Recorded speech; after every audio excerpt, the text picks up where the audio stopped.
meeting for next week. And I'll talk about it when I get my report. Okay, I have a question for you. I have like a miniature compound bow. Would that be useful for the elementary archery kids? They have to use a certain Okay, bow. I'll just give it to good. Everyone. It's the most expensive one. No. I had to learn my lesson. Oh, yeah. Hey Glenn, how are you? Good. Good. Welcome. We were cleaning out the garage. And, anyone could use it. And I tried to put it on Facebook Marketplace when it goes through selling standards. Because it was a weapon. Because it was a weapon. So I guess I'll just give it to Goodwill and maybe somebody will use it. Going to speak to the board, like the reports. You should have them come up to the front so that you can fill out. Okay. Hopefully next board meeting we'll have the new report and we won't have any problems. Oh, That mic will pick up. that's a mic. That is a microphone. And then behind it is its camera. Sweet. That'd be nice. Be able to do board, staff meetings. Awesome. Yeah. I'm very proud of this. He's such a nerd. Waiting to get it going. You're such a nerd. All right, we are live. All right. Well, good evening, everybody. Welcome to the July Arkansas Arts Academy School Board meeting. Real quick, we're going to make a call to order. The meeting's call to order. It says call to order. We're not going to we have to vote on that. We got to call the quorum here. So we established quorum roll call. So Nate Fries, Kara Riley. Adrian McGinnis. Marissa Roberts. okay. So we have a quorum for. Next on the agenda is Pledge of Allegiance. So if everyone stand up and face a flag. I pledge allegiance to the flag of the United States of America and to the republic for which it stands, one nation, under God, indivisible, with liberty and justice for all. Okay, thank you everybody for that. So typically, in this month in July, we typically go through officer elections for the school board. I would like to first of all introduce a couple new board members while we're here. So if you want to introduce yourselves, go first. My name's Adrian McGinnis. My name's Marissa Roberts. Welcome. Thank you. Welcome. So we have a few board members out today due to previous commitments or illness. So I would like to make a motion to postpone the officer elections to the next meeting, if everybody is okay with that. That way everyone's on board and here that can actually speak to it and agree if somebody votes them in. Can at least say no. But I'd like to do that. Typically it's in July. We do have the ability to vote on that to move it to the next month if we would choose. So be a vote for that. So I'd like to ask for a motion. So moved. Okay. Second. All right. Perfect. Thank you. All in favor? Aye. All opposed? Okay. Ayes have. Comments from the public. We did have one and they have backed out of that. Is there anybody in the room or that would like to make comments? Okay. Moving right along. All right, the consent agenda for last meeting. So we had to approve the minutes from the June meeting and the special meeting. Everybody had a chance to look over the notes from those. I did have one call out. If we can make an amendment or an adjustment to that. On item number 4, Mr. Mathers was speaking. Is there a way we could put that in that he spoke about sports administration versus calling out a single person on that? Yes, Okay. sports administration. Sports administration. That would be preferred from my end. Any other call outs on that from the board? So pending that adjustment, motion to pass or approve those meeting minutes. Second? Second. All in favor, say aye. Aye. Aye. All opposed? Say nay. All right. Approved, pending that adjustment. June financials. Moving right along on this pile of stuff here. Got that in here. Everybody had a chance to review the June financials. Any questions or call-outs or comments about that? Yes. This Okay. is pending state approval of our year-end journal entries. Bonnie? So do we have a final, like, is this the final numbers, or are we still waiting to close? Bonnie? There Sorry, might Bonnie. be, that's okay. There might be a few adjustments, like we always have to do a journal entry for commodities. I can hear an echo, I'm sorry. Yeah, that should pretty well be close. They give us until August 31st to do journal entries. The difference in our federal grants, is that our ESSER funding? Yes, ESSER funding, and also going into the 2021 school year, we had a larger carryover in some funds because we had a waiver because of COVID, where we didn't have to spend down some federal funds, whereas this year we didn't have the waiver, so we have spent down some of our federal funds and our categorical funds accordingly to what they are supposed to be spent down to, as opposed to going into this previous school year where we didn't have that obligation. We had a larger carryover, so. Do you have the ESSER number in front of you? Which one? The one that we were allocated, our total allocation number?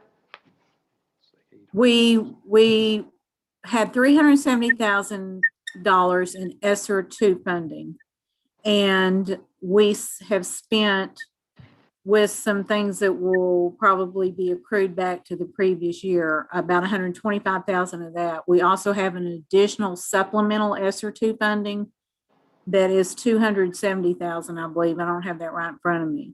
And then when the ESSER 3 money, what they originally called ESSER 3, now they want to call it Arkansas Recovery Plan, ARP, that will be $878,000.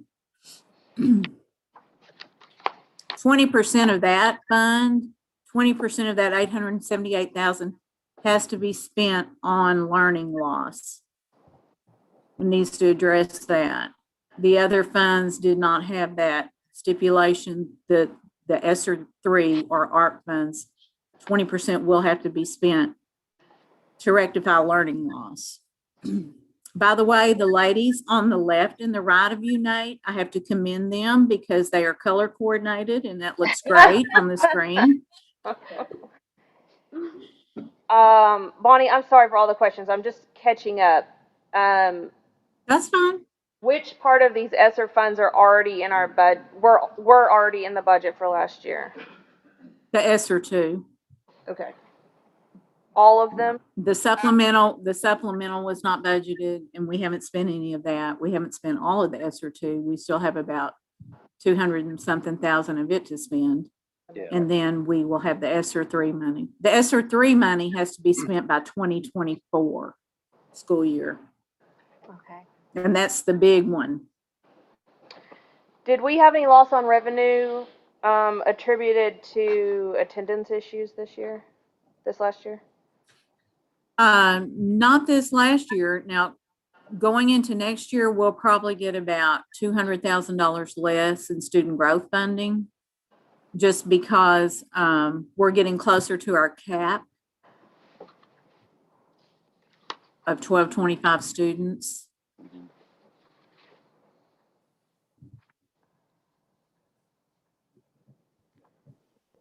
And if I recall, that's something that's been on the radar for a little while now. Yes. And Bonnie, that's measured, that's the third quarter.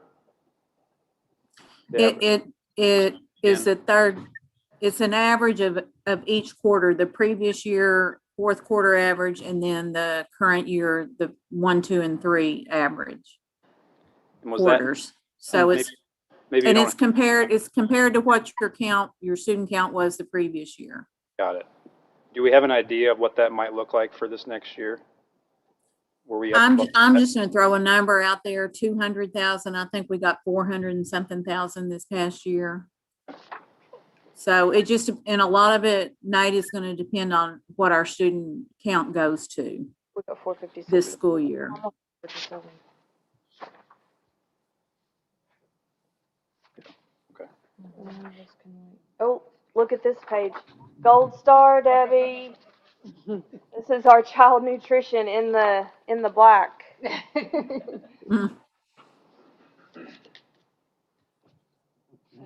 Nate, I think the rest of this can wait until. Yeah. Okay. I'm good with this. All right.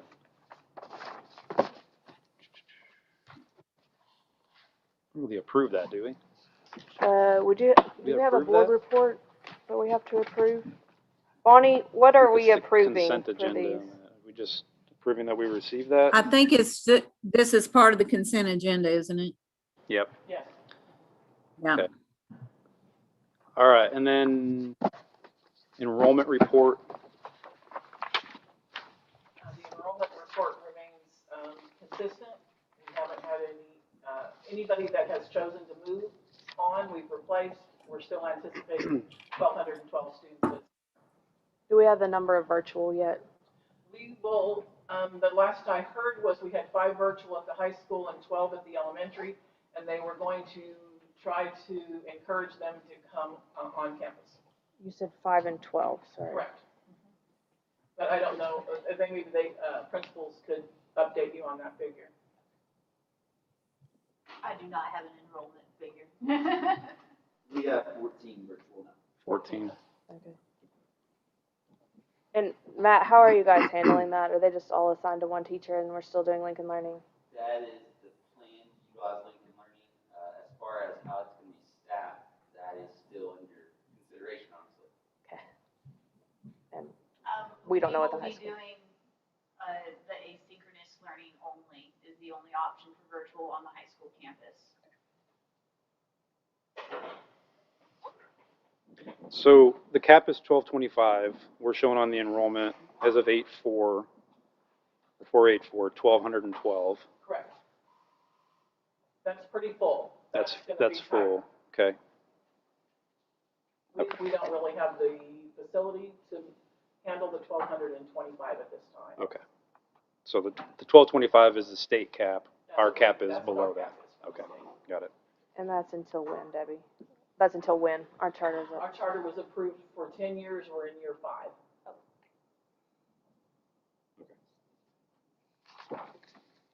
Question one. We're at 12. 1212. And we cannot handle 1225. It'd be very, very tight.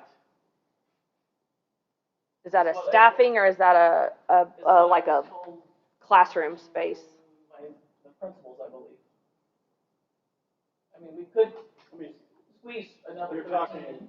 talking 8,000 times, what, almost $100,000. Yeah. If we could squeeze in.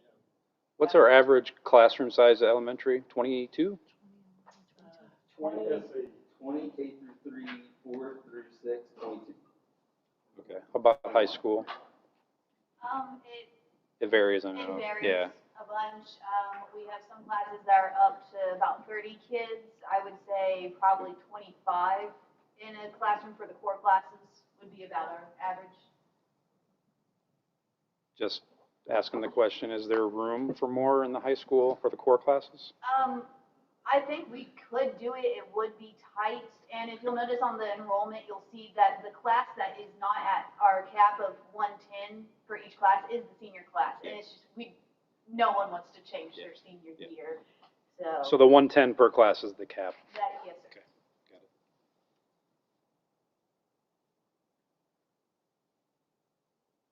Got it. That doesn't have to be 110. There's nowhere it's written where we cannot go over 110, or is there? I've always been told 110. I know there's requirements from the state about how many students could be assigned to a teacher, and I think that's a component in that figure. Yeah. Is it? Thank you. 150 per teacher.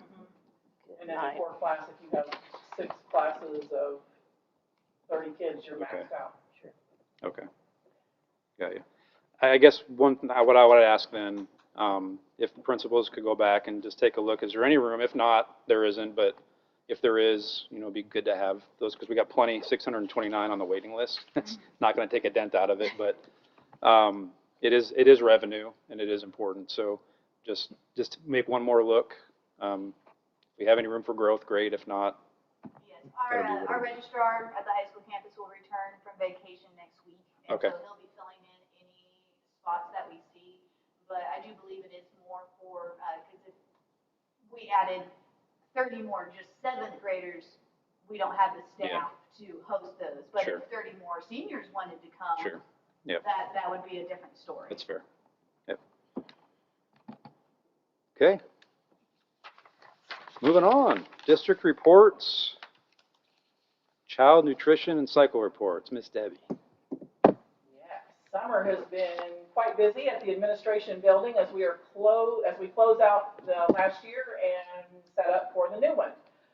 Child nutrition is going. I've completed all my PD hours and attended the director's virtual conference, so to maintain my certification for our district.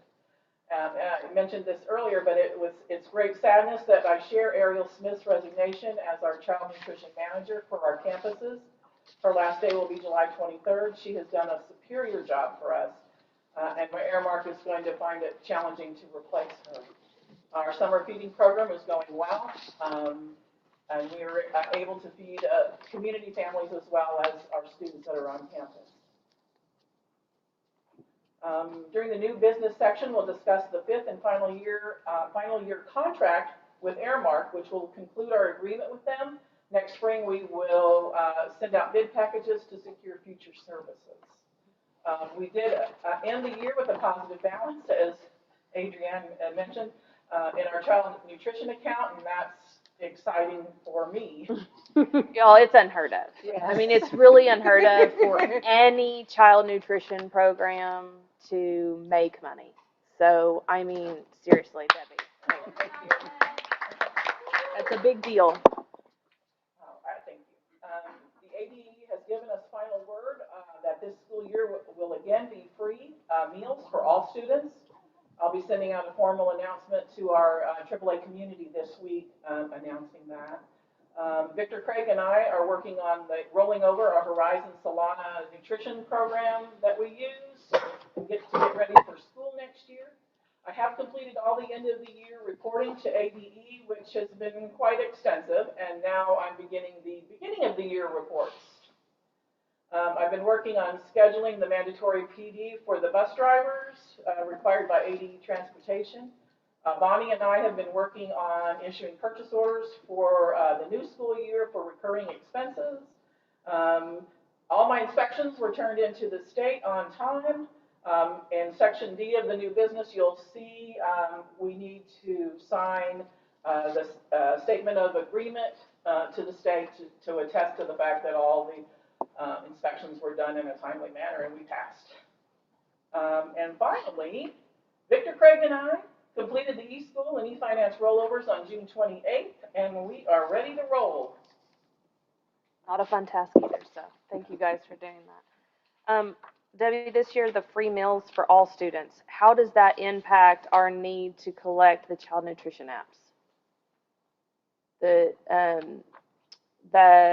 Where the apps that we have our families fill out at the beginning of All the year? applications, yes.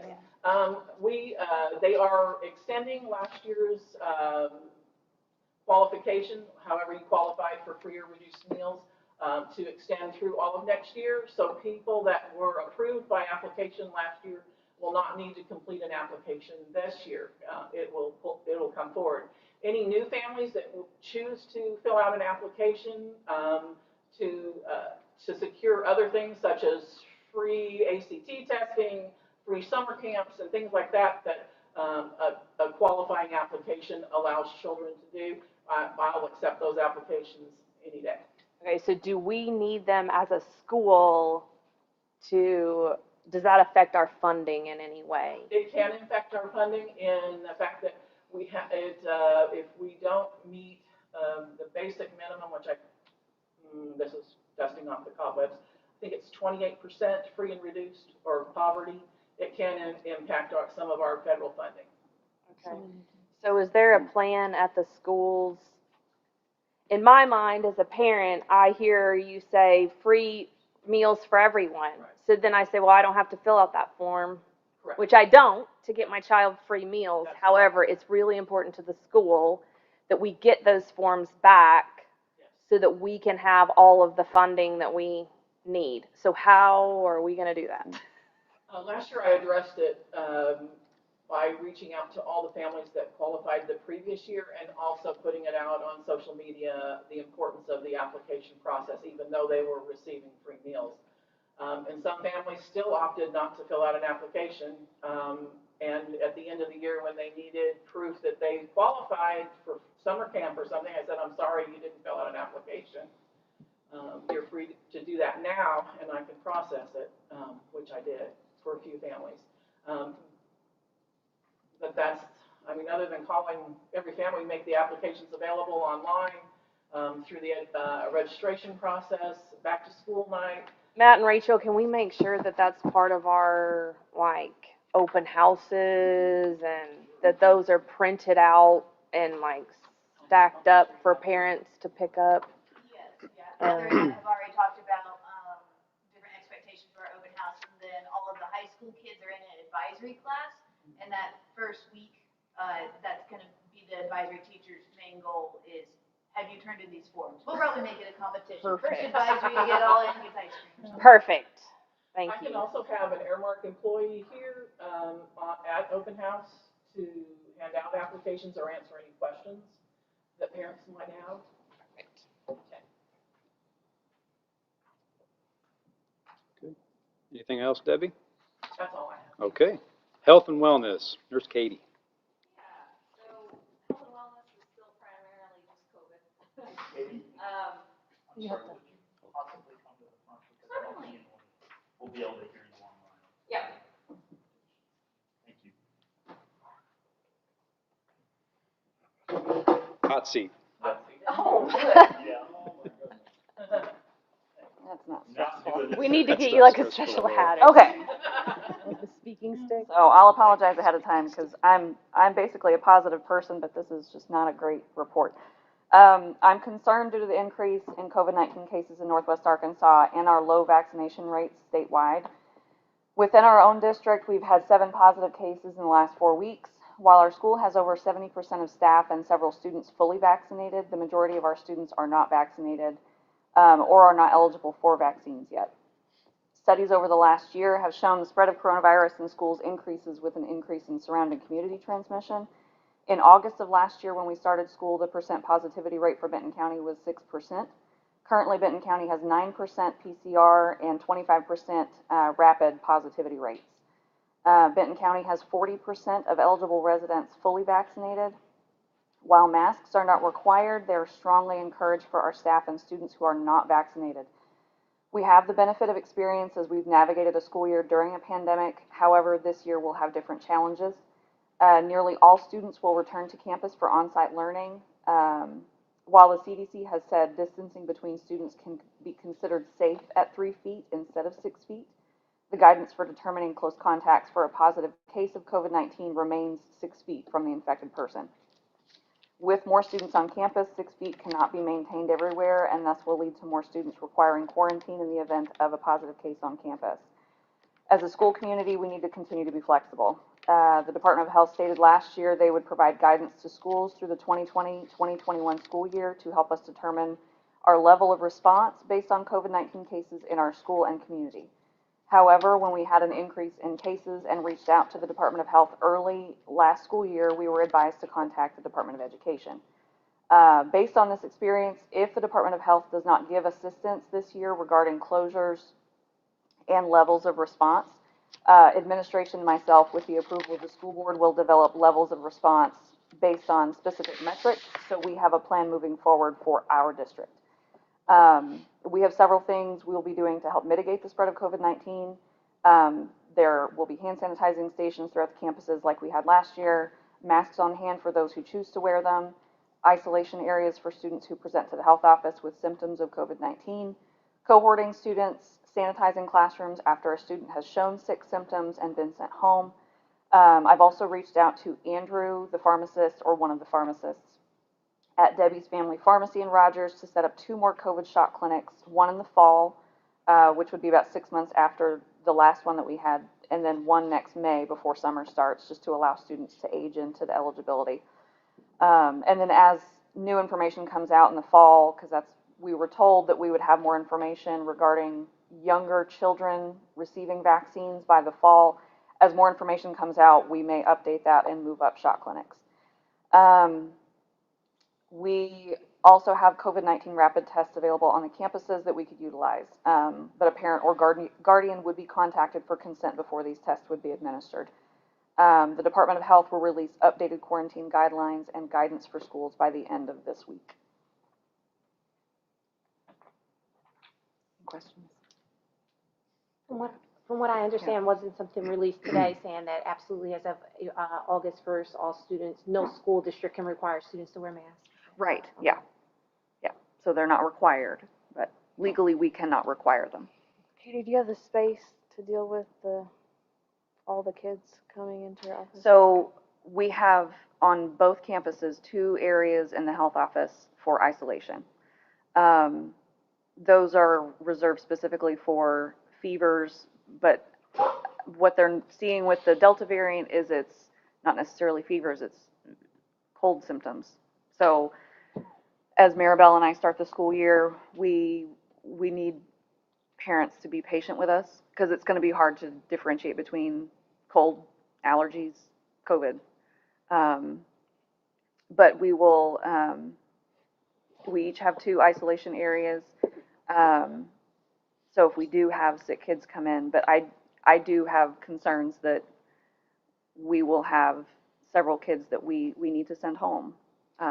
So this is just more because I am not sure. I don't want to get into a whole bunch of Yeah. just what ifs, but because we have full campuses, it's looking like, right, from these numbers, what does it look like when you have a positive? In an elementary classroom, are we now sending every kid in that classroom home? So what we did last year was the contact tracing. So I'm also our point of contact for anything COVID related. So that means I communicate for our district to the Department of Health. So I talk to the teachers, students if they're age appropriate, and I can ask them questions as far as who they were around. It's still 6 feet for 15 minutes within a cumulative 24-hour period. So what does that, what does that look like in our classrooms? If I have 30 kids in a kindergarten classroom, So we have are 20 you in sending kindergarten. everybody home or? So not necessarily, Okay. but we will probably widen how many we send home because we have way fewer wearing masks. And when quarantine guidelines that came out towards the end of last year stated that if masks were worn, that the kid that's considered a close contact didn't have to quarantine. So because we will have fewer wearing masks, it will be where towards the end of last year, if we had a positive case on campus, we sent home maybe 3 to quarantine. We'll probably be sending home 6 to 10. And then Rachel, on the high school campus, are we going back to the kids are going to be in 6 or 8 classrooms a day? Yes, So- that's what we started in January, so everything is moving as normal schooling at this point. So what does that look like? So You're that looks still- like you have to go to each teacher. So one kid and you're tracing it to all 6 or 8 of their classes. Okay. And then we also get after-school activity rosters, athletics, after-school programs. Yeah, bus rosters, tutoring lists, sped, seating charts, all that. So what would be the ideal situation for parents to, which is not mandatory, still send their kids to school masked, and so is that going to, when parents are concerned that my kid is going to constantly get quarantined, would that kid going to school wearing a mask sort of protect him from being quarantined? Yes. Okay, so the ideal thing is just to maybe inform parents, masks are absolutely not mandatory. Right. However, if your child is in contact with a child who is positive and he has not worn a mask, he will most likely get a mandatory quarantine of, what is the dates? So if they update them Friday and they're different, I'll notify everybody, but they were quarantined for 7 days, no symptoms, test at 5 days, and then as long as there were no symptoms all 7 days, they could return. Or quarantine 10 days, no symptoms, and they could return after the 10 days, or quarantine 14 days. Okay, so this is really important for parents to understand the sort of risk, you Yes. know, of not wearing a mask. And, you know, because a lot of parents are concerned about their kids missing school and Yes. having to miss work and all Yeah. the things. So Yes. is there a plan that we have in place to sort of educate them? Yes. And, okay, good. Yeah, so there will be communication that goes out to parents before school starts, just about everything that is involved in the health office in a school year. If your child has allergies or asthma, these are the things we need. And then these are the COVID-related issues. But it will also be a social media post that just states, you know, these are the COVID kind of guidelines that we will need to follow as the school year goes on. So if your child is within this distance, if it changes from 6 feet or not, for this amount of time, is not masked, this is what happens. If this happens and they are masked, this is what happens. Okay. So, Thank you. I think one of our greatest concerns for everybody is continuity of instruction.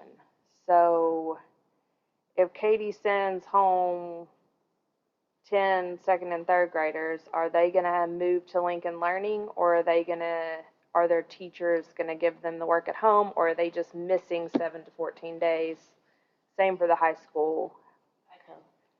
For high school, almost all of our teachers are really great at Google Classroom, and so they might not be able to virtually join the class. There might not be a camera on, but they are not missing assignments, and they still have access to their teacher through the Google Classroom. Okay. So it might not be the best of instruction, but they're not missing 7 days of school. And we're not switching them back and forth. I would need an official statement from Heather on that, but I'm 99% sure she would say no, because that is just it's so hard on the kids to do that. And so for the K-6, we would give like a traditional sick child. Okay. You know, you'll work with the teacher will send the work home. So it won't be switching back and forth. I do think when we do have those cases, though, we will have some families that opt to now stay at home. And then those people would switch to the Lincoln Learning platform. So we're gonna continue to give them options throughout the year to switch if they, okay. My biggest concern is I just remember a point last year where several teachers were moved to quarantine. And I know it is absolutely up to a teacher also if they wear a mask. But if there's a child, most likely they've spent 15 minutes with a child in that. currently, if they're vaccinated, as Okay. long as they don't show symptoms, they are not required to quarantine. But if they do begin to show symptoms, then and I have rapid tests. I prefer that they get PCR tests, but the state gives us rapid tests only. So if they begin to show symptoms, they need to get tested and stay home. So along those lines, if the kid is vaccinated, are they exempt from quarantine? That's my understanding, is if they are vaccinated.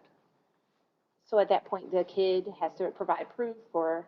So we have already proof from our teachers, and that was all offered voluntarily. Okay. Parents have provided us with proof of vaccination, and staff has as well. And Katie, what if a person has just left my mind, the antibodies test? If they prove they still have the antibodies, are they required to be vaccinated? I would have to look that up. I don't Okay. know if that would be considered like having the, if the Department of Health or, CDC has said, that's fine. Okay. But My son that's just a good question, tested though. positive with antibodies a year and a half later after Okay. having it, so. Then that's something I'll look up then. Okay, Yeah, I'm just, yeah, me too. It's kind of out of order a little bit, but we have this proposed mask protocol. And obviously, state requirement, we're not required to mandate masks. Should we put on here somewhere, this is subject to CDC, changes in CDC guidelines or Yeah. things like that? And That probably just a to revised prove- date and. That was the one suggestion I had about that With the one. revised date, yeah, to your point. So, okay, we'll get to that point when it's time, but thank you. All right, Mr. Young, elementary school. I need to come to the Hot seat, man. Principal's desk. I would have dressed us different if I'd known I was gonna be this single. But, you know, I just apologize to all those in YouTube. So, we are in the middle of filling teaching positions right now at the K6 campus and awaiting some confirmation of other positions. So that's always an exciting time. And then we've had our sign-ups go out for kindergarten screening. Kindergarten screening is something we hold before the school year starts so that the teachers can know where their students are at and also so that incoming parents can learn about our school. Because we have a mini open house for them. And we also have a picnic on the playground for them just to get to know each other. Also, we have some students we definitely want to celebrate. We have 2 students from the K6 campus that are currently performing in Matilda down in Fayetteville. So please go out and support them. And then we also have multiple students on display with some portrait work at Crystal Bridges. So it's exciting to see that even during, quote, their summer, they're still performing their arts and still displaying in the community. So, any questions for me? How many positions are you? Right now it is 4. Those are just backfill. Yes. Because we had some reductions in staff over COVID time because we made some people virtual. I think we had one resignation, or a couple resignations you guys are approving tonight. So, anything else? Dismissed. Thank you. How's that feel? That doesn't feel good. It feels good. Let me tell you. I'm not used to seeing Miss Roberts on that side. All right, Miss Carpenter. All right, so at the high school, I have added all of our events that are already scheduled to the calendar, so everyone be checking out the public calendar. We got theater, we got music, we have dance things already on there. Our orientations, new to the district students, their orientation is going to be July 27th. A 7th grade specific orientation will be on July 28th, and they're actually we'll show them the building because otherwise it's a maze. They'll get lost. It's going to happen. They even get to have a practice lunch. We'll teach them how to go through our lunch line and all their lunch numbers. It's going to be a lot of fun. And then our official open house is going to be August 3rd.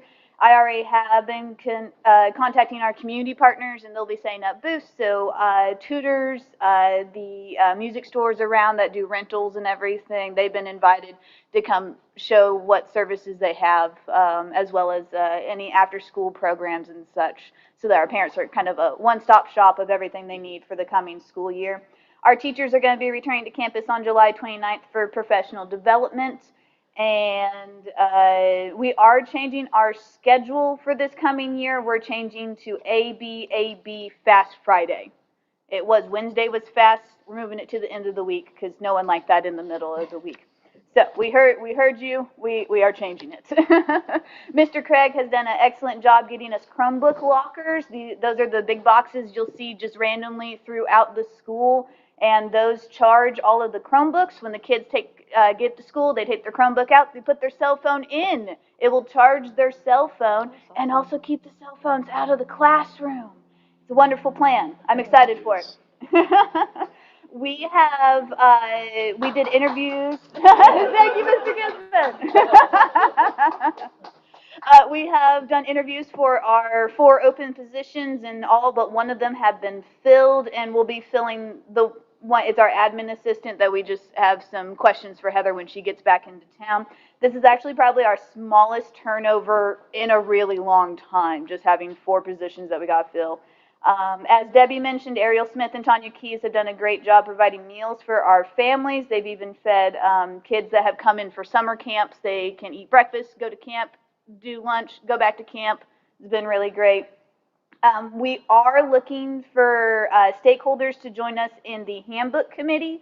So if you are interested in editing the student handbook for the coming school year, please email Miss Davis. Her email is just hdavis@artsk12.org, and we just want some more eyes on this huge document that has all of our rules and procedures and such as we change into the new year. High school questions? Would you mind if I added high school Sure. that technology is working on? Yeah. Because I know some of the board might be interested. We are looking at a security system that will allow our students to badge. And when they come in, they will be detected as being on campus and marked on campus. And likewise if they leave. Very preliminary right now because basically getting the equipment might be interesting. But I am actively looking at that and looking at getting pricing. And Facial recognition or what, Vic? No, it's actually What's that? RFID card. Kind of like how all the teachers have our badges that we beep into the doors. It will do that for the students. And it'll give us an exact timestamp of when they walk in. So instead of sign in, sign out in the office, it'll be beep your badge and you're taken care of, go to class. Kind of like a pipe fast for students. Yes, exactly. To some extent. What's the holdup? Is it technology? Is it funding? Is it? Supply chain, getting the Okay. devices and such, and a little bit of technology. The devices we're looking at are new as far as using them in this way. In other words, having a wide field for the device to detect multiple students. So, Oh, so this is like location, not I scanned my. well, basically there would be detectors at the front doors. Students would be coming in both doors at this point too because of changes in booking that are being discussed. So it's, yeah, it is A lot, okay. And we do have a lot of exits that people like to utilize that is not appropriate. And so it'll sense their badge as they walk out and we'll be able to find out. I don't want to Where- give you where- too much, it's still very preliminary. Yeah. We just started with this. Just trying. But Thank you, Victor. What if a student just brings somebody else's badge? oh, that's a good, that's Or- one of the things we're sorting out. Yes. I think facial recognition is the way to go. Yeah. Good call. Might cost a tad bit more. Yeah, just a little bit on that. Thanks, y'all. You have that. That's a real thing. All right, thank you, Ms. Carpenter. Vic, thank you. Arts integration, we'll have a report. Special education, we have no report today. Medicaid, no report. HR, no report. Athletics. A short report. You mean this short report? Oh my God. We're not talking about that. Okay. The summer is off to a great start for our coaches and athletes. They're practicing. Our coaches are recruiting. We need a few more senior girls to sign up, but all of our coaches are already having summer practice.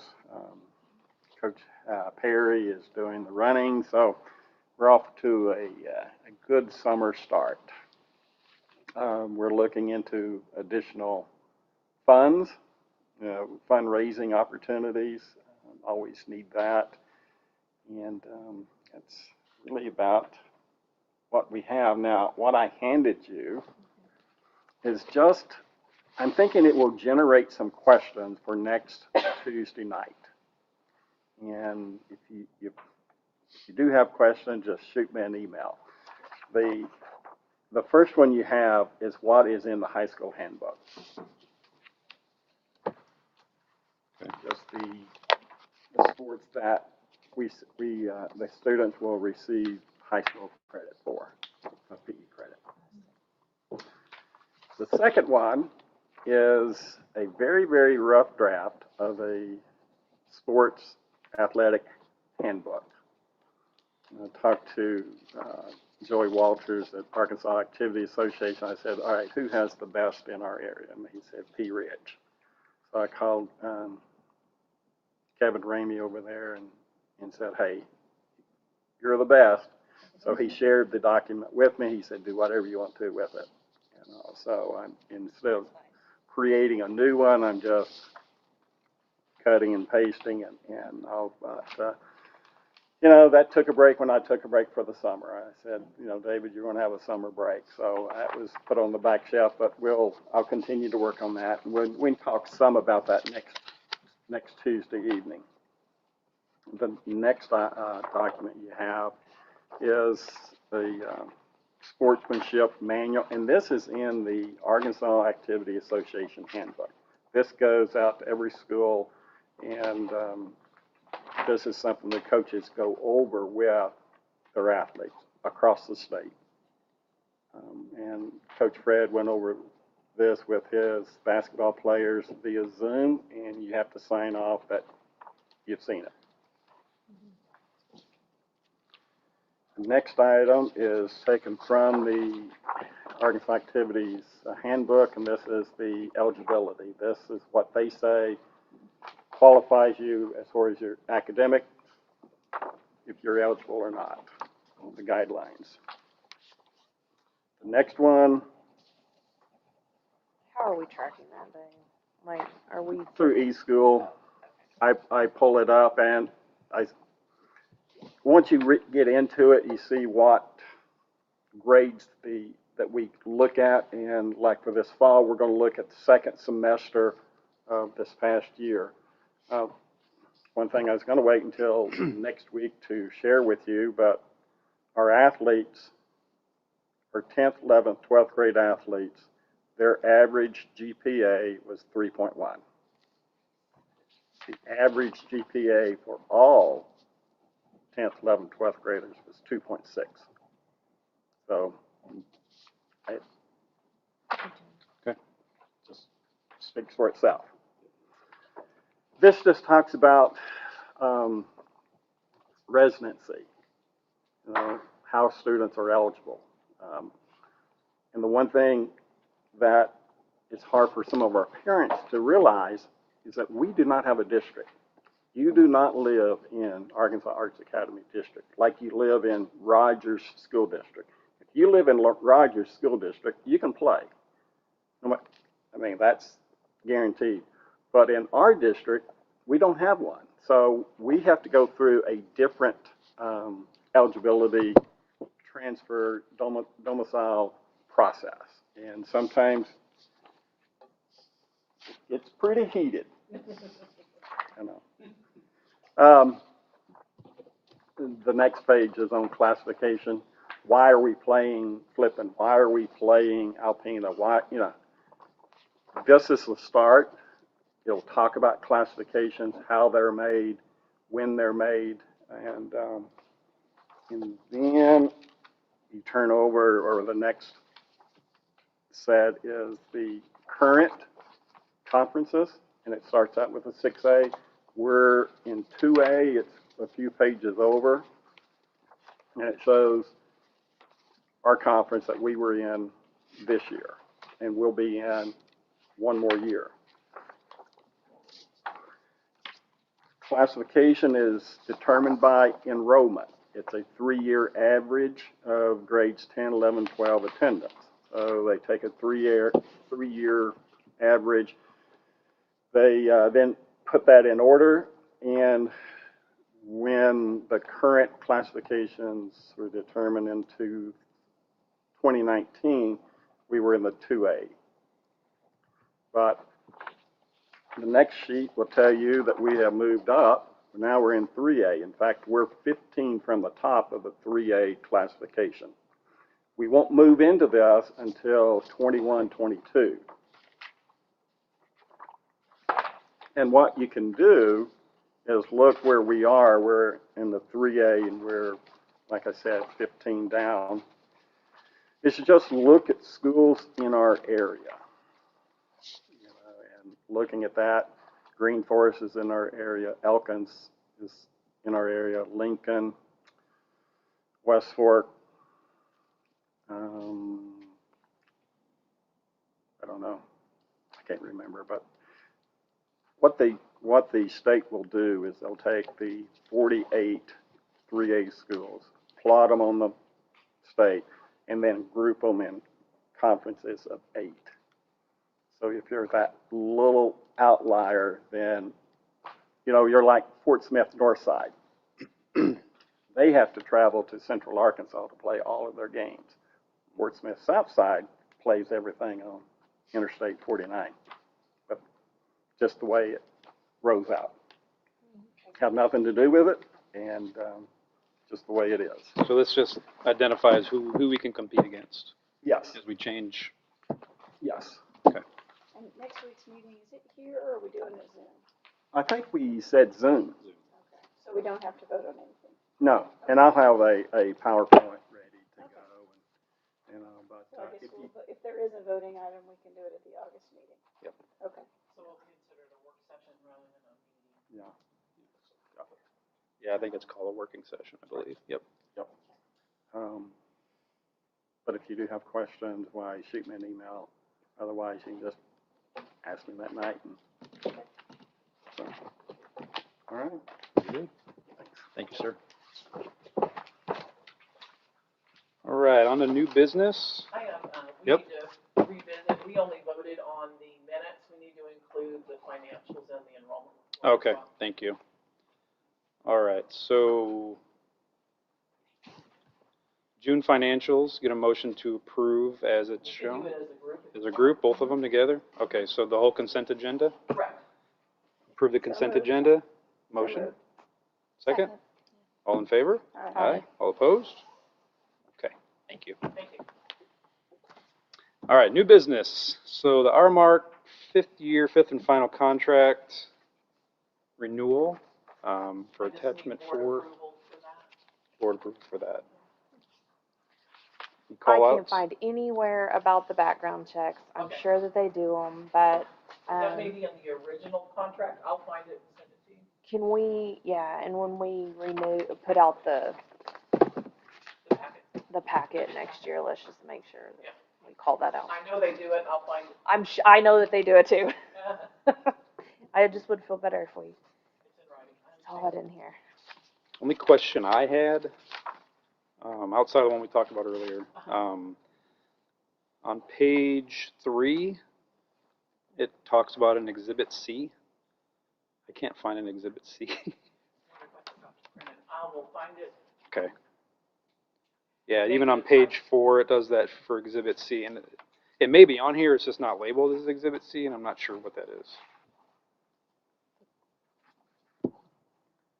It does give us the Operating, cost on yeah. page 12, but it Mhm. doesn't call out that that's Exhibit C. 12 is the cost of Yep. the salary, so that may be it, unless Yep. there's something. Is that the only thing, it mentions an exhibit, as Exhibit C is in salaries or? It says food services budget attached as Exhibit C, which again, I'm making an assumption that it's the whole thing here, but I just, And that is also, in your financial packet. The Okay. budget for child nutrition. okay, I can attach that. thank you. There was one more question I had, I'm sorry. There was a spot that says miscellaneous, explain, and there's no explanation as to oh, that's better. I can see now. Motion. Okay, so page 13, it says miscellaneous, this is direct costs. It says miscellaneous and it says specify, it's 29,638, but there's no explanation as to what that really is. So I was just curious as to what that. Miscellaneous includes, training, probably background checks as well. Consumables, paper goods. Paper goods is listed out separately. They have that listed separately. They don't list insurance, cleaning supplies. We take on equipment repair. So are they just maybe dumping all All of of this that. into the miscellaneous? Probably, because the others are, labor and then fixed food costs. Right. So anything other than those 2 items will be in your miscellaneous. They pay for their own insurance. They don't charge us, or they do? I can't answer that. I don't know if they back charge us in the miscellaneous column. But we don't cover don't. them on our insurance. Okay. But typically for training and such, that appears on the next invoice, any charges for that. And like I said, I didn't negotiate this contract, I inherited it, so I have lots of notes when we issue a bid package next year. What's the discounts, rebates? Those were vendor, food Vendor rebates. rebates. Okay. Anything the USDA allows, they will often offer suppliers incentives to sell to schools at a discounted price. think we'll go ahead and make a motion to approve that, but can we, as a side note, can we get I guess, a list of what those miscellaneous is exactly? That would be helpful, just so we can understand it for the future. So motion to approve the 5th-year contract for the Aramark Food Services. So moved. Get a second? Second. Second. All approved, say aye. Aye. Aye. All opposed? Ayes have it. Just pending that, well, not pending, just if you could help us out with that, get us the details of that, I'd be interested to see that. Okay, next item on the agenda is the 2021-2022 employee contracts on attachment 5. Everybody's had a chance to review that. Any call-outs or any questions on that? So this is a list of everyone that, I'm not sure who this question goes to. Just, hey, everyone, this is Terry Harrell, the HR person. Hey, Terry. At my daughter, so you're seeing her picture. I'm on her computer. But that 21-22 contract, that there is 104 active employees on that list right now. There's 8 resignations and 2 non-renewals, which we'll be replacing. So it'll bring it up to about 114 employees. So 77 of those are 190 contracts, which are teachers. The other 27 are admin support, anywhere from like the admin office, your principals, your assistant principals, your counselors, people like that, that are not teachers, teacher roles. And Terry, do you have all these contracts signed and returned? Yes, ma'am, I do. Perfect. And these resignations or non-renewals, how many of these are we going to be replacing? We will replace all 8 resignations, and we will replace 2 non-renewals. Now, of those resignations, I think there was 2 full-time employees that were taken to adjunct positions. There might have been 3 of them, but we're taking them from full-time to adjunct. Okay.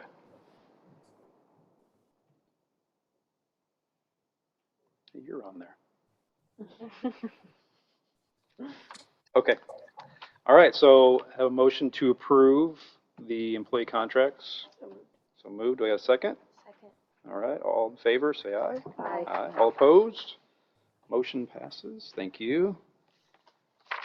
All right, new positions. We've got.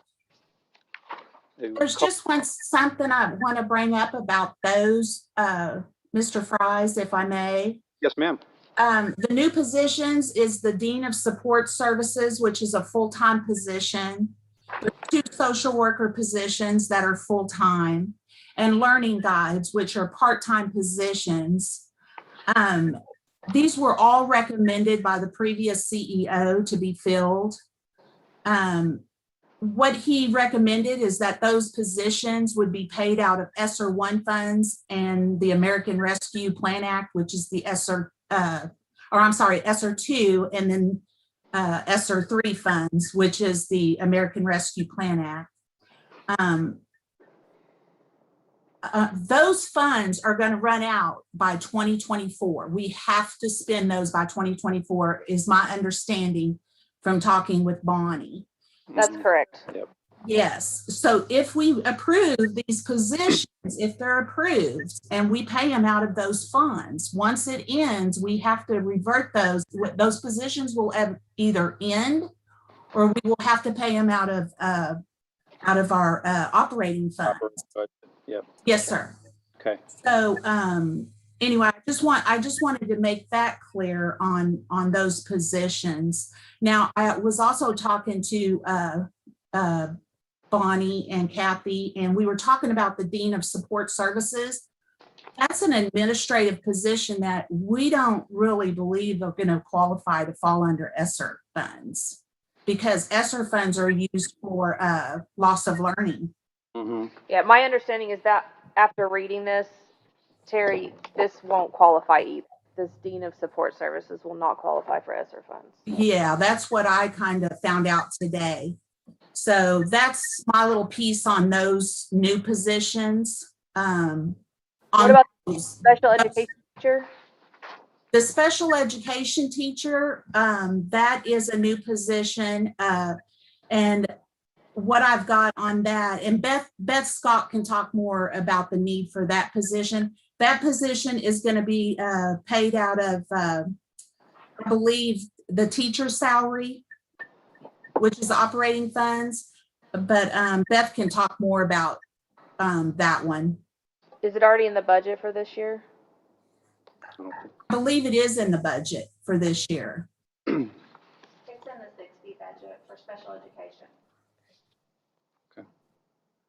So are we replacing or adding? We're adding this special ed position. You want to come up here? Yes. Last year we had the dyslexia specialist was doing part-time dyslexia and part-time special education. And so we proposed this year that because our numbers were growing at the high school level and the secondary level, with them having about an average of 22, some were 21, some were 24 students just starting out the year. So adding that position, that gives each teacher starting out about 22 students each with a little bit of growth room. So, and then that would free up the dyslexia specialist to just do dyslexia. She was trying to manage dyslexia and special ed at the same time, and it's just too much. So we're proposing that out of the. Ignore that I wrote all over this. Oh okay? no, isn't it beautiful though? So we have a full-time special education teacher at the elementary school. Yes. We have a full-time education teacher at the high school. We have currently we have 2 full-time, 3 full-time, that we replaced one. So this says that they're co-teaching other classes, but like, can you explain the difference? Like, are they? In what? The co-teach classes? Yeah, so The students are placed either by full-time pull-out resource or co-taught or indirect. So the students that are co-taught, those teachers are in the classroom with a full caseload, and they're doing instruction within the classroom. The position that we're proposing is currently being served a resource room pull-out service with additionally doing dyslexia service. So these are all in class. This one's going to be a resource room. Yes.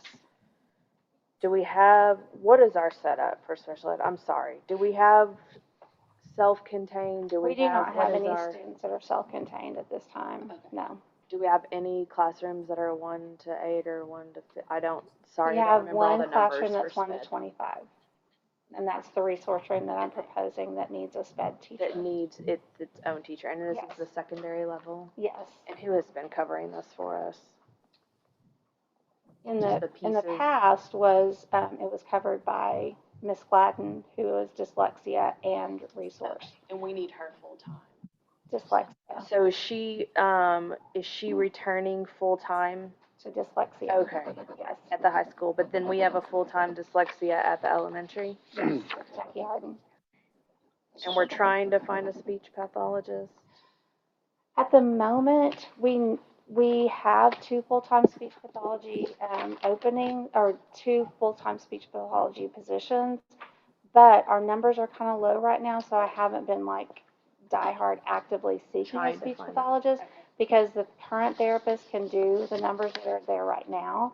We will eventually have to have somebody, whether that's a contract person to do some extra hours or however we decide to do it. But yeah, it's still a position that needs to be open. We don't have one right now because speech paths are hard to come by. Are the plans for the speech pathologist to cover some of the dyslexia therapy needs? Not at the moment. Is there a greater need for a dyslexia therapist, like a 1.5 at the elementary level, or because I know that's the time to get them? Yeah, that would be ideal. So ideally, we would want to really support the dyslexia needs in the K2, K6 building. Yes. And So are there plans for that or? So we were kind of discussing the dyslexia situation, and when we decided to move to the full-time at the high school and the full-time at the elementary, that relieved a little bit of pressure. My goal would be to have a whole nother person at the elementary level that Right. would also be split to do some additional services for the 7th and 8th grade, because there's a big need right there. So if you don't catch those kiddos at the elementary and the early secondary level, you're really kind of fighting a big, huge battle when they get to, 9, 10, 11, and 12, because they're so far behind by then. So yes, it would be great to have an additional staff person at that level, but at this point, I didn't know. What do our dyslexia numbers look like? Do you know? They're full. Lori, I know, is about 30. I'm not sure what Jackie is. You know what Jackie is? About 41. That's impossible. Yeah. That's impossible. And in order to do it with That's not fidelity, we need to have, we would benefit greatly from another person. Dyslexia is really hard to come by. That's why we moved, since Lori was fully trained, we wanted to move her to the dyslexia position, because it's really hard to find somebody that's fully Yes. engulfed in it. And then the sped position opened up if we move her to that area. We have to be more proactive in hitting these kiddos, because What does our current dyslexia testing look like? Or like our official screening? Do we have an official screening plan? yes, they have a level 2 screener that they use. It starts at 2nd grade, and then they move on. Most of them are using and currently trained in Take Flight, although we're trying to open it up to be more all-encompassing and not being so limited to Take Flight. So So are our teachers doing the screenings? no, the dyslexia We have a person. screening. Yes, Okay. yes. 41. We do have several teachers that are really trained in Take Flight settings that are teaching in the elementary level. So that's been a plus for us, because some of the overflow has been able to be serviced by those teachers. But it's kind of unfair when we think they're doing another job, just like Lori was doing 2 jobs, special ed teacher, dyslexia teacher. When these teachers are trying to do a classroom, and in their spare time, they're filling in as a dyslexia specialist as well. I So would argue there's no spare yes, it would time, be you know? so great. It would be my whole world would be that we would have another dyslexia person as well as another special ed teacher. But I'm trying to fight So, the first battle at one at a time. So So I'm trying to understand like what the plan is to sort of support that need. So could you explain the learning guides? Are they somehow like The learning guides are just to specifically address learning loss. So we can't really use those for. so there's just a clear need Dyslexia. for another dyslexia specialist Yes. at the elementary level at least. yes.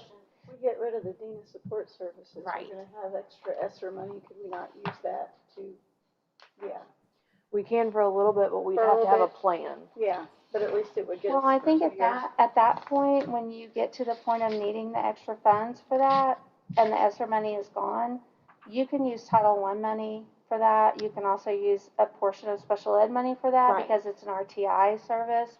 So you have extra monies in there that you can move around for the extra dyslexia person as well. So we have the Title I money to cover the special ed teacher right now. We could potentially add a loss of learning for dyslexia, which would be amazing. And then when that money needs to get moved around, there are other. I'm doing on this side, guys. I'm fine. Okay, yes. So if we voted to approve all but the dean position, could you come back to us in the August meeting with a proposal for that additional Yes. position to use Matt- ESSER funds? Matt, this is your campus. Can you weigh in? We definitely need more help. It'd be nice though, once we see what you guys approve for these positions, how much extra money we have, so we can come back with a solid proposal. Dyslexia is one of those unfunded mandates from the state. Yeah. It's very intensive. If you look at any program, you can only serve so many kids at a time. So, very few students can get served with this person, and our teachers have really bent over backwards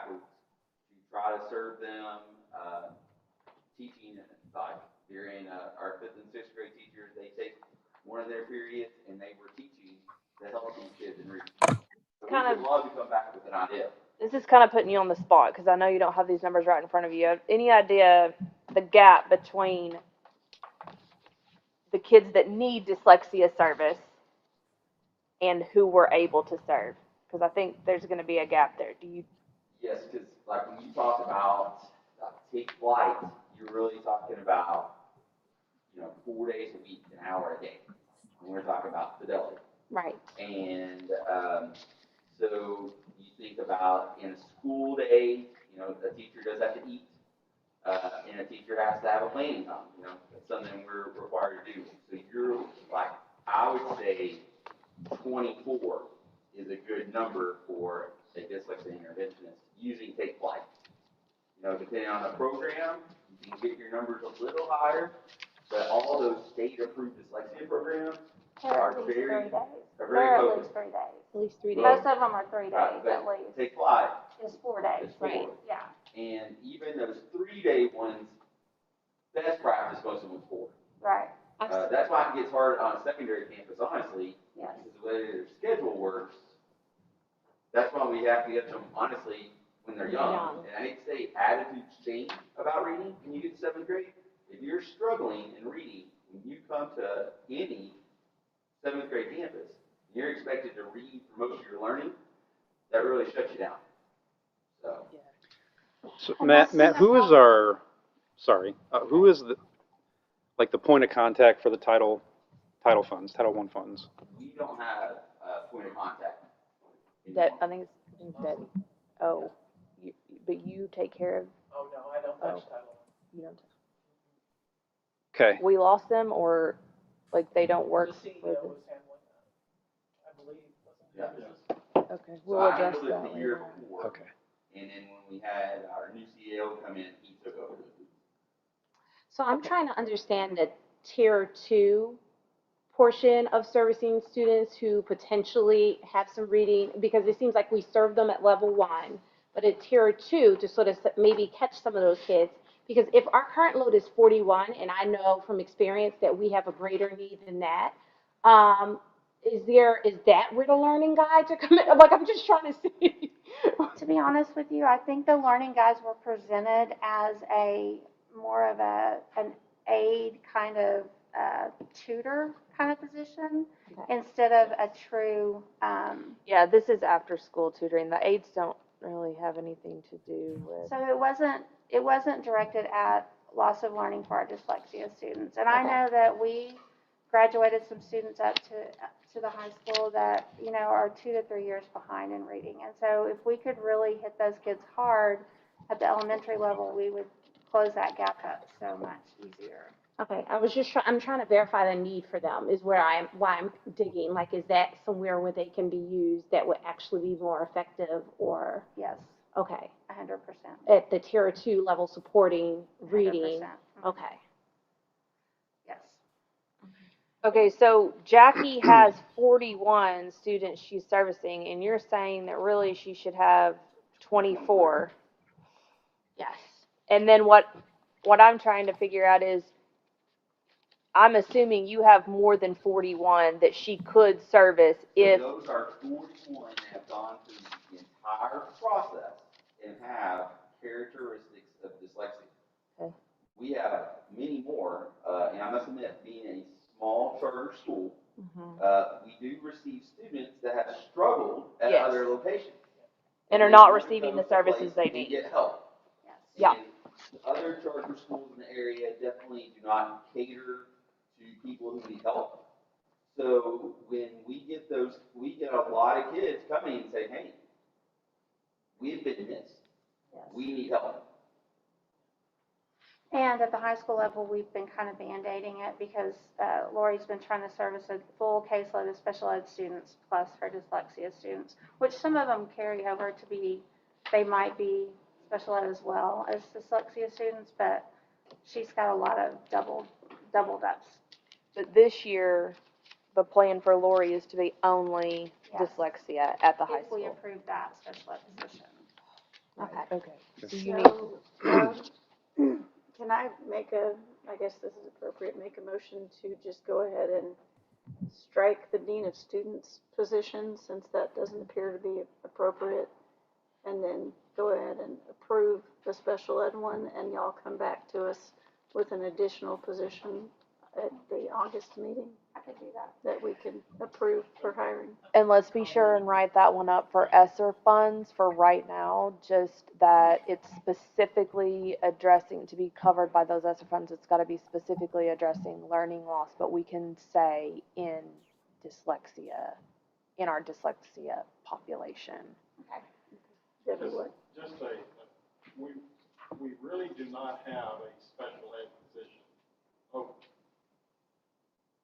We're wanting to add a dyslexia position. No, we're wanting to add a special education position At this high school, correct?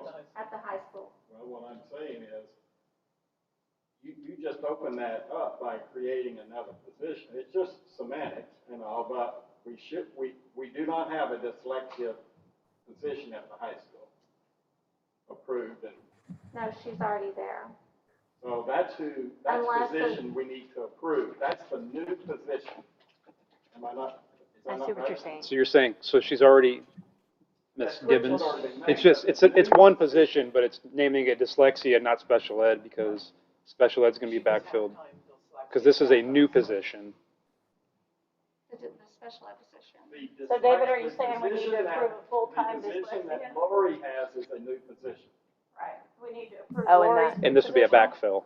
And it'll be a Half of back. her position is a new position, because she was already Well, a if we have, half-time dyslexia. yes, I see what he's saying. If we've moved Lori over to this dyslexia position, then her position was never a full-time dyslexia position. She was actually a special ed teacher, but we moved her up so we could have the special ed position be carried out by a new special ed teacher. So we need Yeah. one Okay. that says dyslexia Semantic, high yeah. school. So just dyslexia teacher One, at the high school, get rid of and the then C. backfill special ed teacher, Yes. not a new position. Okay. Okay. One comment on the dean of students, that was created to relieve some of the principals' load as far as testing coordinator and reviewing performance on teachers, as well as there was one other aspect they took, professional development. So, But my understanding is that we could not call that correct, you learning can't use loss. that for funds for it, that's We correct. can't, so we don't have any extra money laying around to fund that from other funds, I assume. That's not, I don't know that answer, you'd have to ask Bonnie. Yeah. So Bonnie's not. Bonnie, can you find us some money? She's not in that, she's not even there. Oh, Bonnie, yes, she is. she's there. Okay. She's just. I'm still here. That would be a new, that would be a new position that would have to be paid from the operating fund. Yes. So, I get, okay. All right. Heard your motion, liked it. Couple things, one thing I want to add to that motion, maybe we can kind of combine this motion together. Okay. We currently don't have somebody who's overseeing the Title I monies. Assuming that it was previously the CEO, it's no longer, no one is overseeing it, correct, Bonnie? Correct. I think that could be Until a the new replacement. CEO. I think Does it that'll- need to be the CEO? Okay. So in the interim, can I add onto your motion that we, principals or admin, whoever, can point that person out, or we can actually have someone that can look at this to see what positions can be funded through the title money versus what couldn't be?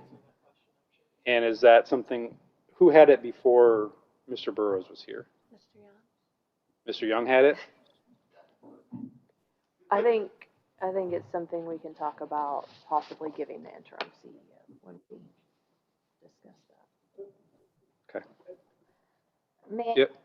It depends on what experience they have. Right. You know, our former CEO had no experience with federal funds. Right.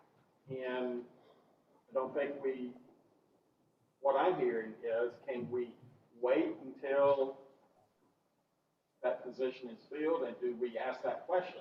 What experience do you have with federal funds? It may be a person that you guys really want, but no experience. So if it's something that you Yeah, guys that's can on go our ahead and questions take care to of ask. and feel comfortable with taking care of tonight or in the next few days with the admin team, why, Can we have an interim person to handle the federal funds Until the interim comes in. I'm Interim to the interim? Go ahead, Adrian. I'm saying let's just discuss that in our personnel Okay. matters. Okay.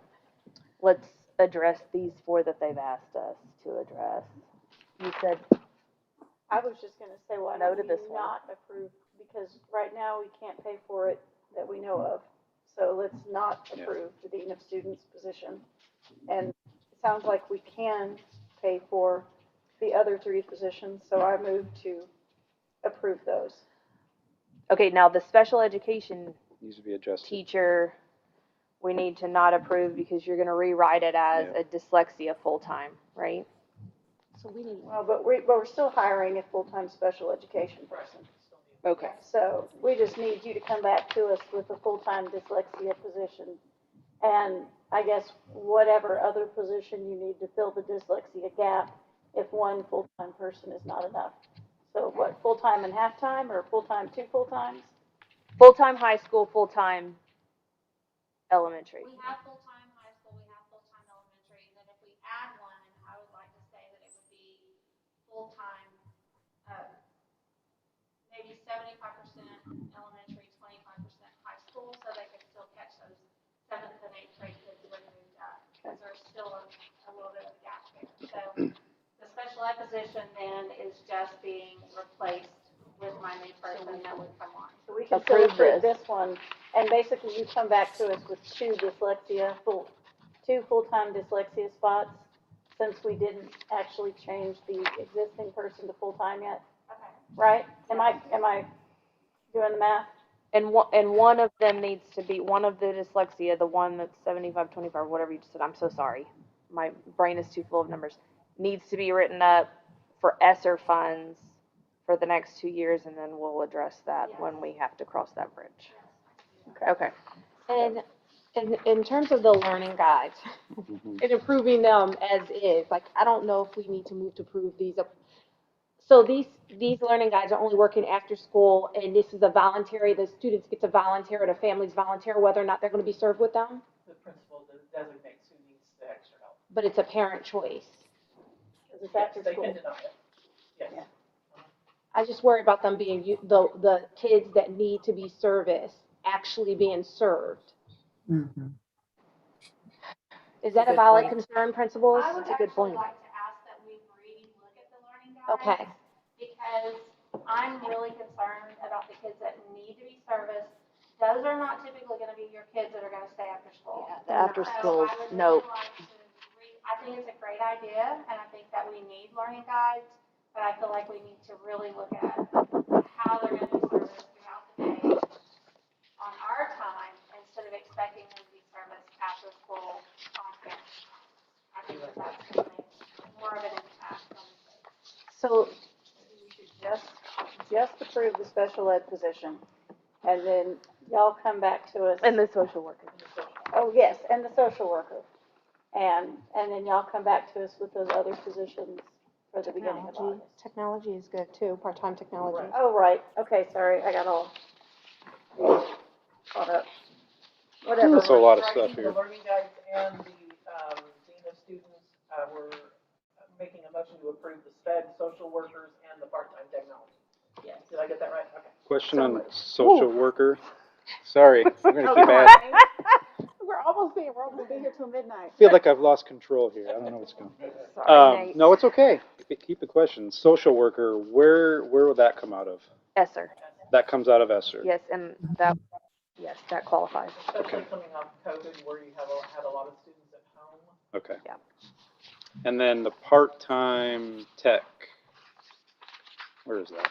I'm That's looking. in the budget already. That part-time technology coordinator position, it would be either a 180 or a 190. A 180 is a student count or a student day. A 190 is a teacher. So since that part-time position is needed to support teacher and student technology, that that would be the days they would work, and it would be 28 hours or less a week on that position. Terry, you said 180 or 190. I thought we were doing this as a 230. A 230 is a full-time, 230 is your full-time, like we are, Victor. If it's going to be a part-time and in your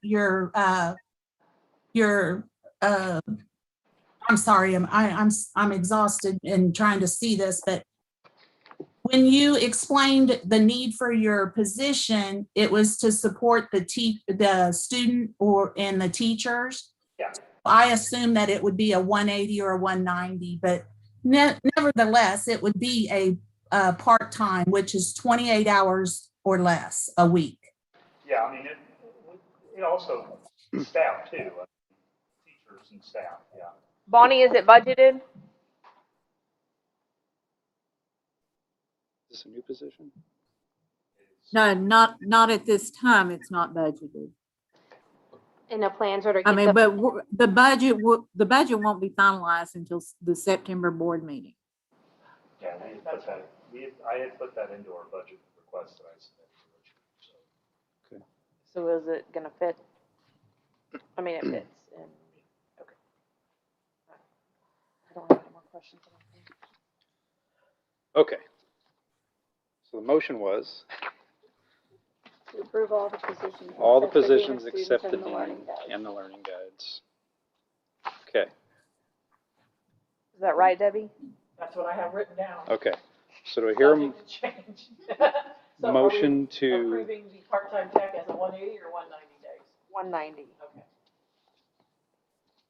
Got it. all right, so the motion to approve the part-time tech, special education teacher, and the social worker, and to deny the Dean of Supports Services and learning guides until further communication and discussion upon that.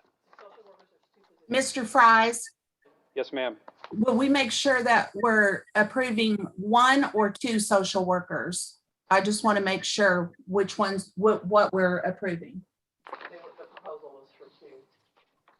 If I Yeah, remember and correctly. it's ESSER funds, so I think we've got it covered. Okay. I think I got it. So, motion to approve 2 social worker positions, a part-time tech coordinator position, and the special education teacher / dyslexia teacher. You're working through that and the change of that as it comes through. We were going to, One moment, Mr. Young has a comment. oh, Sorry, quick question. Yep. Just so you know, the principals also submitted budget requests Oh. to Mr. Burrows that had some positions in there. And neither one of us were notified as far as what positions are approved, or were approved, or where they were. We're in not the there process. yet. I'm sorry. So, that, I mean, just so you know, there's that layer out there The new, that the we interim need will to have address. And then to review and submit. also, just so you know, when we think of these social workers, currently we have none. Going to 2 puts us with more social workers than many districts much larger than us. Half. So And we are going to start utilizing OGC, is that correct? we already have a We already relationship. have the Okay. Yeah, they're on campus 5 days a week for us. Okay. the contracts and the. I saw that, yeah, okay. So we don't, so So we I don't, just don't know if, ESSER money's there, and it's great, we want to spend it. I just want to make sure we're making the right decisions with it. so, Okay, so you're saying that your proposals for new people included other requests using ESSER funds for different people? do we need to Possible. have a special vote maybe in a week after? here's what I'll say. I think, here's what I would ask. Make a motion to table this for now and let the principals and admin and the special education and all the additional roles that were requested review that together and come to a consensus and bring us something that's final. Can we approve the sped teacher and the tech position, and then we'll come back and visit the social workers and the learning guides? The sped teacher they need because they've already got somebody in that position. Or they're moving her over to dyslexia and they need to hire to fill her. So, yeah, let's And that has approve. nothing to do with ESSER funds, neither does the tech. So we let's can approve. table everything that's ESSER funds, right? The sped is not ESSER. Okay. Okay. So, we're We're gonna making change a it again. motion to strike the dean of. Is anybody students, online the still with learning us? God guides, bless you. On this And the one. social workers. We're approving the one sped high school teacher and the part-time tech, 190 days, less than 28 hours. Okay. So moved. Second. Second. All in favor, say aye. Aye. Aye. All opposed? Okay. Matt, thank you for that jump in. We Thank were you. not aware that that's what was happening. Okay.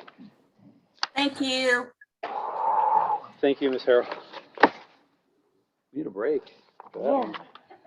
Okay. All right. The next one's easy. We passed all of our inspections. We did. Yes, And charter all the statement of reports are at the assurance. state and accepted.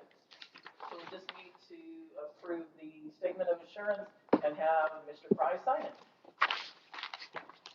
Gladly. One of your many, your easiest signatures. Okay, so motion to approve the charter statement of assurance, attachment 9. So moved. Second. All in favor, say aye. Aye. All opposed? Thank God that passed. Okay, I'll sign this later as we go But through. that's fine. We'll We do got a that. pile of signatures here.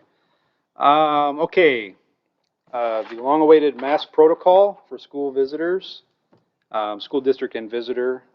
I talked a little bit earlier. I think we should add in, because these things are changing every day with board approval, add in there the subject to CDC guidance changes, and as well as add a revision date on all these going forward. CDC or Department of Health. Thank you. I said at the direction of local, state, and federal authorities. That sounds better. That sounds good. At the, What, can you weigh in, Dr. Riley, on that? Is this something that you prepared or? I mean, Katie and I talked about it. We didn't actually make that many revisions to what had previously been proposed.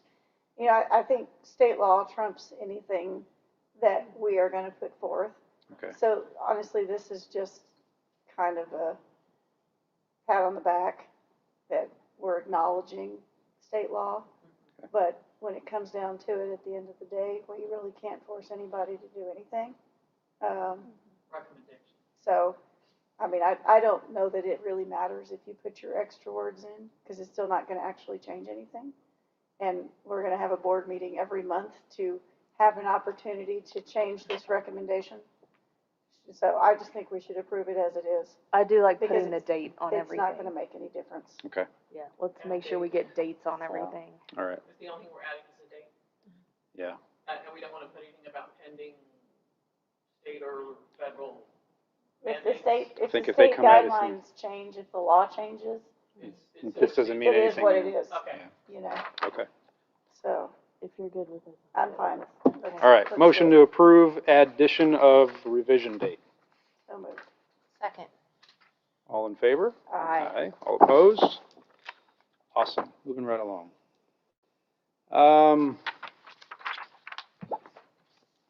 Those are guidance, Ozark Guidance Center, their mental health agreement. attachment 11.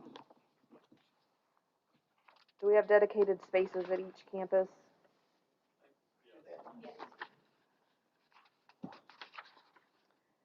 This says that they're going to provide faculty in-service training. They do on our campus from time to time. Okay. They haven't at the high school that I'm aware of. It's usually like at a meeting, staff meeting. Okay. During the summer months, do they continue servicing our students? Yes. Okay, and they meet on campus? Sometimes on our campus. Okay. I've had a few meet here. I think they just work it out with parents, whatever's most convenient to them. Okay. I don't have any more questions. Okay. Motion to approve. A second? Second. All in favor? Aye. All opposed? Ayes have it. Passed. Okay, item G, AAA workplace dating guidance. Can somebody catch me up on where this came from? I'm not sure it's a conversation. No. Okay. Like who wrote this? Why are, I think the original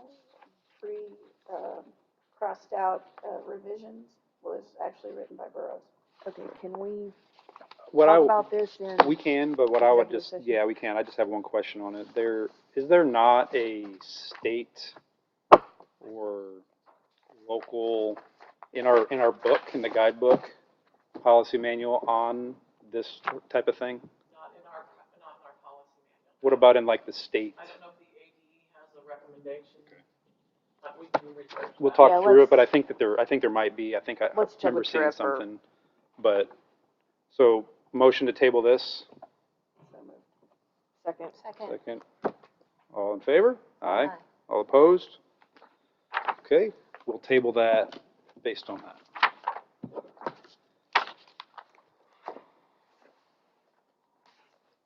All right, another one. AAA Employee Board Code of Ethics.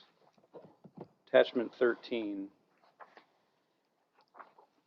Employee and Board Code of Ethics. Is this just we're adding to our handbook or?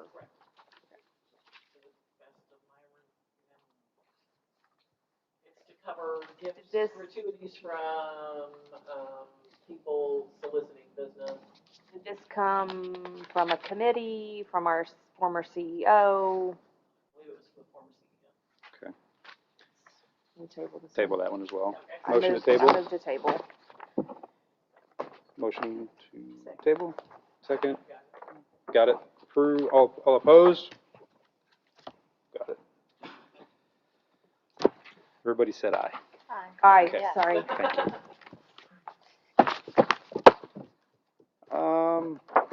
Discussion of items since publication of agenda. So any different items we want to discuss before we break out into executive session? If we vote to break out in executive session. I don't have any. Nothing? Dr. Riley? I think I had enough questions for you. Sorry. Okay. So next we will take a vote to adjourn to executive session. So moved. Got a second? Second. All right. All Sorry, in favor? Melissa. Aye. Aye. All opposed? Okay. All right, folks, this will, yep, we'll come back and adjourn. Hopefully not at 10 o'clock again. No. Are you sure? Well, not in the executive session. We're gonna vote out here. Oh, after, yes, sorry, Yes. yes. We are. Yeah.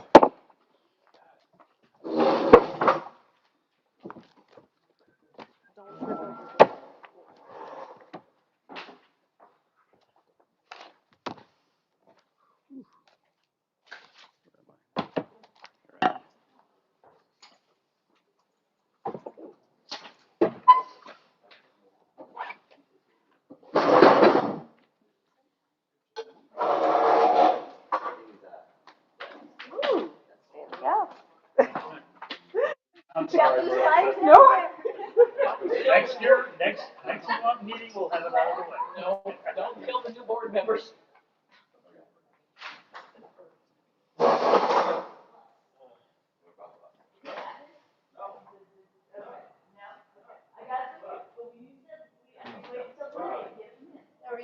We'll have staff. I'll be right over. Oh, yeah. But they're gonna keep in that. When they drop off the high school, we can get on. Did you mess up my file? Yeah, I gotta be honest, I did. I broke them. Uh-oh. There will be no watch. We will look away. Then young.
Okay.